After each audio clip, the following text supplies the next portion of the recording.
Welcome to the deep dive. You came here because you want to cut through the noise and get to the most important knowledge from a stack of sources. And today, well, we are diving into a topic absolutely swimming in hype, intermittent fasting. We've got a key source we're unpacking today, a big umbrella review just published in JAMA Network Open. Now, this isn't just one study, it's a study of other studies specifically. It pulls together findings from meta-analyses of randomized clinical trials looking at IF and health, especially things related to obesity. It's like taking a massive stack of summaries and, well, summarizing those. Exactly. An umbrella review really sits right at the top of the evidence pyramid. They take all these existing systematic reviews and meta-analyses. Sometimes they crunch the numbers again. And crucially, they use something called the grade criteria. Ah, grade. Yeah, to rate the quality and the strength of the evidence for every single finding they look at. The whole point is to give us the clearest signal possible from, well, all the existing high-level evidence out there. Okay, so our mission today is clear then. Wade through this really detailed review, understand what it actually found when you pile all that evidence together, and figure out what we can confidently say right now, based on this source, about the health benefits of intermittent fasting for you. Let's jump in. So first things first, let's quickly define what intermittent fasting actually is in this context. It's not really a diet about what foods you eat. It's much more about when you eat them. Yeah. Basically, it's cycling between periods of eating normally and periods of not eating. And this review looked at the main types you hear about. There's zero-calorie alternate day fasting, or ADF. That's, fasting completely every other day. Tough one. Yeah. Then there's modified alternate day fasting, MADF they call it. That's where you eat very little on fasting days, maybe up to 600 calories, something like that. Then the 5.2 diet, that's fasting maybe 1 or 2 days a week, again with limited calories, and eating normally the other days.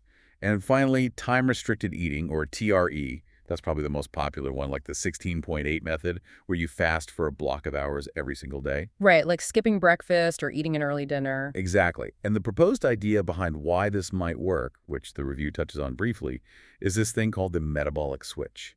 The theory is when you fast long enough, your body runs out of easily accessible sugar, glucose, and it switches to burning fat for fuel instead. Producing ketones. Right, producing ketones.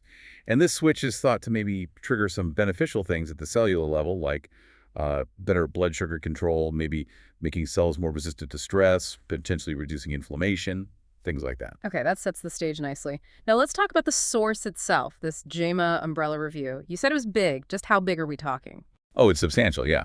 They included 11 different meta-analyses. And those meta-analyses, between them, pulled data from a total of 130 original randomized clinical trials. Wow, 130 trials. Okay, so that's a lot of data points. It is a very broad look at the existing trial evidence. They're specifically looking for links, associations between these different IF patterns and a whole list of outcomes related to obesity, things like body weight, obviously, BMI, fat mass, cholesterol levels, blood sugar markers like fasting glucose, and HMA-IR, which measures insulin resistance, and blood pressure, too. All the key metabolic stuff. Pretty much. And again, the really crucial part of their method was how rigorously they assessed the quality of the evidence for every single one of those potential links using grade. Right. High, moderate, low, very low. That tells us how much we can trust the finding, yeah. Exactly. It's about confidence. Is this likely a real effect, or could it be due to chance, bias, or maybe just weak studies? All right, let's get to the main event and the big picture. After pulling together all that data, what did they actually find overall? How many of these potential benefits really held up under scrutiny? Well, okay. They examined 104 unique associations. That's, specific IF type linked to a specific outcome. Out of those 104, only 28, that's about 27%, just over a quarter, showed a statistically significant beneficial result compared to the control groups, like a regular diet or just continuous calorie cutting. Only 27%. Okay. Yeah. But here's the real kicker. And honestly, if you take one thing away from this deep dive into this source, this should be it. The quality of the evidence supporting most of those findings, it was surprisingly low. Low quality, even for the significant ones. Yeah, overwhelmingly so. Yeah. Out of the 104 total associations they looked at, a staggering 75, that's 72%, were backed by very low quality evidence according to their grade assessment. 72%. Wow. And another 22 associations, that's 21%, had low quality evidence. So right off the bat, you see this huge disconnect, right? All the buzz around IF, but when you aggregate the evidence like this, Most of the claimed benefits, even the ones that reach statistical significance in some studies, just aren't supported by strong, high-quality science in this review. That's actually kind of shocking. Out of over 100 potential benefits they looked at from all these trials, the strong evidence is just incredibly limited. That really reframes the whole public conversation, doesn't it? It absolutely does. This review really lays it bare. Mhm. There were only 7 associations, just 7 out of 104, that were supported by moderate or high-quality evidence. And of those 7, 6 showed a statistically significant benefit. Say These that. 6. These are the findings from this specific umbrella review that carry the most weight. This is where we can have the highest confidence based on their analysis. Everything else, you really need to view it with, well, significant caution based on the evidence quality they reported here. Yeah. Okay, so this is where it gets really interesting for someone trying to cut through the hype. Let's focus on those 6 findings. Based on the best evidence this review could find, what can we actually say with some confidence about intermittent fasting? Right, let's break down those stronger signals. Yeah. So there was only one association supported by high-quality evidence. Just one. Okay, what was it? It was for modified alternate day fasting, the MADF one, done for about 1 to 2 months. It was linked to a moderate reduction in body mass index, BMI. And this seemed to hold true for healthy adults, but also for adults who were overweight, obese, or had non-alcoholic fatty liver disease. And how much of a reduction? The average reduction, the mean difference, was Medica 1.12 BMI points. Now, to put that in perspective, losing 1 BMI point is roughly like 5 to 7 pounds for an average person, so Medica 1.1. It's a meaningful change, but moderate, and specifically in that short 1-2 month time frame. Got it. High-quality evidence for short-term moderate BMI reduction with MADF. What about the moderate quality findings? There were 5 of those. Yes, 5 statistically significant ones, backed by moderate quality evidence. Okay, first, MADF again, but for a bit longer, 2 to 3 months. This was linked to reduced body weight, about minus 1.65 kilograms on average, specifically in adults with overweight or obesity when compared to just continuous calorie restriction. So slightly better than standard dieting in that time frame, based on moderate evidence. Seems so. Second, MADF for 2 to 6 months also showed reduced body weight, average mighty 1.42 kilos, in adults with obesity compared to continuous calorie restriction. Similar findings, slightly different duration and group. Okay. MADF keeps showing up for weight loss. It does. Third, the stricter one, 0-calorie alternate day fasting for 1 to 2 months. This was associated with reduced fat mass, specifically, an average loss of about negative 1.99 kilograms in adults with overweight or obesity compared to either regular diet or calorie restriction. So ADF might be better for losing fat mass specifically in the short term. Potentially, based on this moderate evidence. Fourth, the 5.2 diet. Doing that for 3 to 6 months was associated with reduced fasting insulin levels, specifically in women with overweight or obesity. The average reduction was negative 1.0000 MIM. And lower fasting insulin is generally good, right? Better insulin sensitivity? Generally, yes. It suggests improved metabolic health, though the direct clinical impact of exactly 1 point varies. And then the fifth one, and this one's interesting, MADF, again, for 2 to 6 months, was associated with a reduction in fat-free mass. Fat-free mass, so muscle. Yeah, includes muscle. The average loss was about medical 0.70 kilograms in adults with obesity compared to those doing continuous calorie restriction. Huh. Okay, so let's recap the strong signals. MADF and 5.2 look helpful for initial weight loss, maybe body fat or insulin, mainly in adults carrying extra weight, and mostly in the first few months. 0-calorie ADF for fat mass. But that finding about losing fat-free mass with MADF, even if it's moderate evidence, that sounds like a downside, doesn't it? It's definitely something to note, yeah. Based on the better quality evidence here, MADF and 5.2 seem like potentially effective tools for that initial short to medium-term weight loss in these groups. The fat-free mass loss with MADF is, well, it's a trade-off you need to be aware of.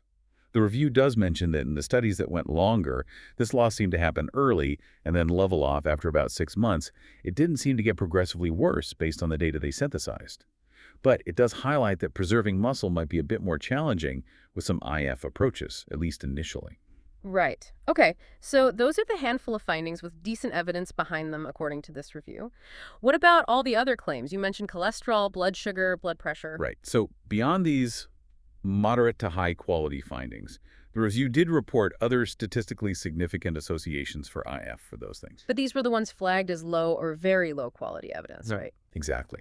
And that caveat is crucial. It means we have to be really cautious about interpreting these findings. But yes, With that big grain of salt, the review did find significant associations suggesting IF might help with lowering LDL cholesterol, total cholesterol, triglycerides, also fasting plasma glucose, HAR, that insulin resistance marker again, and both systolic and diastolic blood pressure. So the potential is there for IF helping with these other metabolic markers too, maybe. But this review is basically saying the current evidence it looked at for those specific things just isn't strong or consistent enough yet to be sure. That's exactly the takeaway from this review. The data points in some interesting directions, absolutely, but the signal, based on the quality assessment here, isn't strong enough to make really definitive statements about IF reliably improving all these markers for everyone, not based on this synthesis anyway. And another key point from the review's discussion, which ties into the duration we've been talking about, they noted that IF as a weight loss strategy seemed to be mostly successful in the initial phase. They define that as typically within the first 1 to 6 months. Ah, the first 6 months again? What happens after that? Did they say? Does it just stop working? Well, the authors suggest participants would frequently experience a plateau, Yeah. which, is pretty common with most weight loss approaches, right? Sure. It could be the body adapting metabolically, or maybe just people find it harder to stick really strictly to the fasting schedule long term. Adherence can be tough. So it really reinforces that the weight loss effects seen in these trials are often concentrated in those early months. Interestingly, that fat-free mass loss with MADF, while happening early, didn't seem to worsen after that initial 6-month period in the data they looked at. Okay, so this review gives us some clearer answers on short-term effects for specific IF types in specific groups, particularly overweight or obese adults. But what about the bigger picture? What are the main limitations of the evidence that this review brought together? What did it not cover? Where are the blind spots? Yeah, this is really critical for context. The authors were quite upfront about the gaps.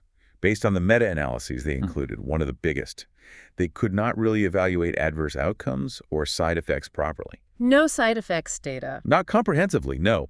The original meta-analyses they drew from just didn't consistently report on things like, fatigue, headaches, mood swings, dizziness, or potentially more serious issues. So this review offers very little insight into the potential downsides or risks of doing IF. That's a major gap. Huge gap. Okay, what else? Well, another big one is that the vast majority of the original trials were really short-term. The median follow-up time across all those 130 studies was only 3 months. Only 3 months. Yeah. And the median sample size was also pretty small, just 38 participants per trial on average. You just can't reliably assess long-term effectiveness or long-term safety with studies that are that short and that small. It's just not possible. Right. Makes sense. And building on that, there's a real lack of evidence, a scarcity, looking at the impact of IF on major hard clinical outcomes. Things people really care about long-term, like does IF actually prevent heart attacks? Yeah. Or strokes? Does it reduce the risk of getting cancer? Does it help people live longer, reducing overall mortality? The current studies mostly focus on intermediate markers like weight or cholesterol levels, not these big life-altering health events.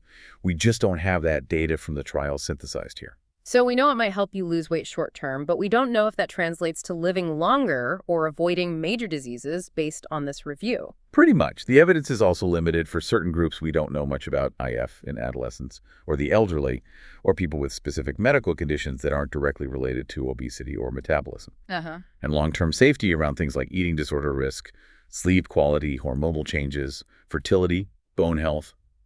Largely unexplored territory in the trials included here. And finally, there's the inherent challenge with any diet study. It's almost impossible to properly blind the participants or the researchers. People know if they're fasting or not. And that lack of blinding can introduce bias, which likely contributes to why so many findings ended up with those lower quality evidence ratings. So a lot of limitations then. A significant number, yeah. The big takeaway from the limitations section is stark. While this review does provide some moderate confidence for helping with initial weight loss and maybe a few metabolic markers in specific adults, it also reveals a major paucity of evidence, a real lack when it comes to proving clear, sustainable clinical benefits, and critically, proving long-term safety across diverse groups. the science for those really big questions, it just isn't there yet, according to the synthesis. Okay, so let's try to put all of this together. We've got the few findings with decent evidence, mostly short-term weight loss for MADF and 5.2 in certain adults. We've got a lot of other potential benefits with weak evidence. And we've got these huge gaps around side effects, long-term outcomes, and safety. So what does this actually mean for you, the listener, if you're thinking about IRF or just trying to understand the hype? What are the practical takeaways here?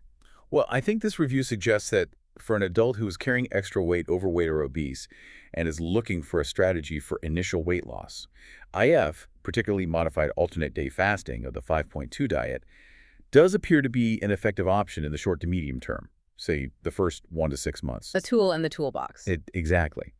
It might offer some initial metabolic improvements alongside the weight loss, and some trials they mentioned, for instance, in people with fatty liver disease, showed pretty good adherence and results within that time frame. So it could be a viable approach, potentially comparable, in effect, to standard continuous calorie restriction for some of those short-term outcomes. But there's always a but, isn't there? There is, and it's crucial based only on what this review synthesized. You have to weigh those potential short-term benefits against the significant gaps in knowledge. We lack strong long-term evidence from these studies showing if ALF leads to sustainable weight loss beyond that initial 6 months, or if it actually prevents major diseases like heart disease or type 2 diabetes in the long run. Right.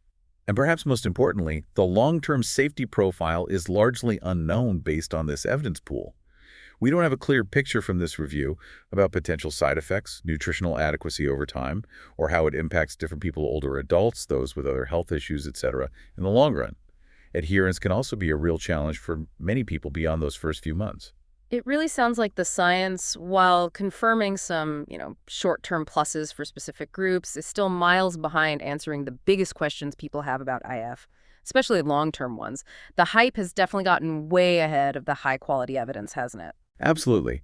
I think this review serves as a really powerful illustration of that difference, the difference between preliminary findings, short-term associations, maybe some exciting mechanistic theories, and then robust long-term clinical benefits that are backed up by high-quality independent evidence. Yeah. It kind of forces you to ask yourself, right, what level of evidence do I need before I feel comfortable making a significant change to my eating pattern, especially when the long-term safety picture isn't clearly established yet by the science summarized here. That is a great point. It leaves you thinking, doesn't it? How do you approach health information, all these trends, these potential interventions, when the early evidence might look promising or exciting, but the long-term picture, especially concerning major health outcomes and safety, is still fuzzy, still being painted? Definitely something important to consider as you navigate your own health journey and try to make sense of the, frankly, often confusing landscape of nutrition information out there.